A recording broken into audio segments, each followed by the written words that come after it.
আসসালামু আলাইকুম গাইস, আশা করি আপনারা সবাই ভালো আছেন। আপনাদের দয়া এবং আল্লাহর রহমতে আমিও ভালো আছি। আজকে আমি আপনাদের জন্য ডাল ছাড়াই পেঁয়াজু রেসিপি নিয়ে হাজির হয়েছি। তো চলুন দেখে আসি রেসিপিটা।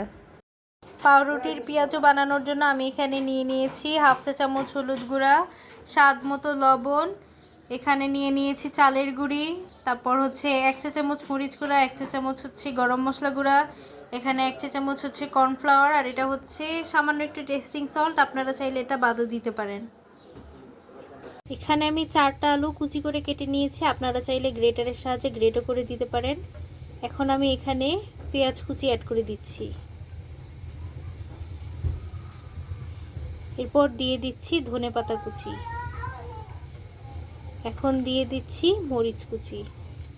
এখানে একে একে মশলাগুলো ঢেলে দিচ্ছি।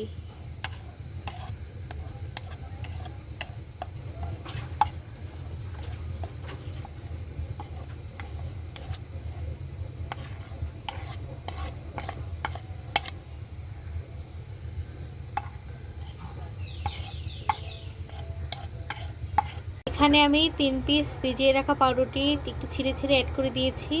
এখন আমি সব কিছুকে একসাথে মিক্স করে নিব। এই পাউরুটির পেঁয়াজু বানানো খুবই ইজি, এটাতে খুবই অল্প উপকরণ লাগে এবং এটাতে সময়ও কম লাগে, তাই রমজান মাসে এটা আপনাদের সবার উপকারে আসবে।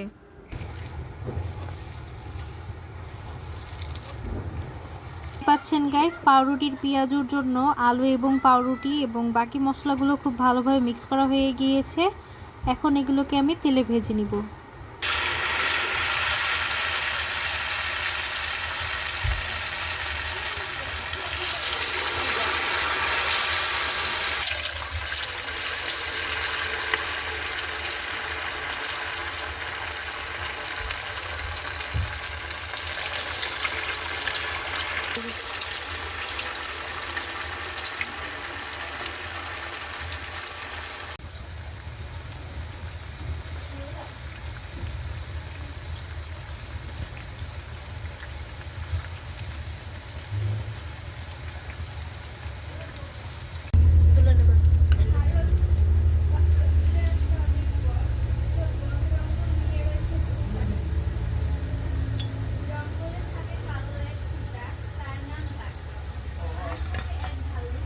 দেখতেই পাচ্ছেন গাইস, আমাদের পেঁয়াজগুলো কত সুন্দর করে ভাজা হয়ে গিয়েছে। রমজান মাসে দেখা যায় সময় স্বল্পতার কারণে অনেকেই ডাল বেটে হচ্ছে পেঁয়াজু বানাতে পারেন না, সেক্ষেত্রে আপনারা এই পদ্ধতি অবলম্বন করে খুব সহজে এই পেঁয়াজুটি বানিয়ে ফেলতে পারেন।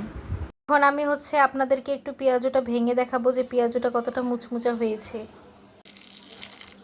আওয়াজটা শুনতেই পাচ্ছেন গাইস, কতটা মুচমুচা হয়েছে। ভিডিওটি ভালো লেগে থাকলে অবশ্যই লাইক, কমেন্ট, শেয়ার করে পাশেই থাকবেন। আসসালামু আলাইকুম।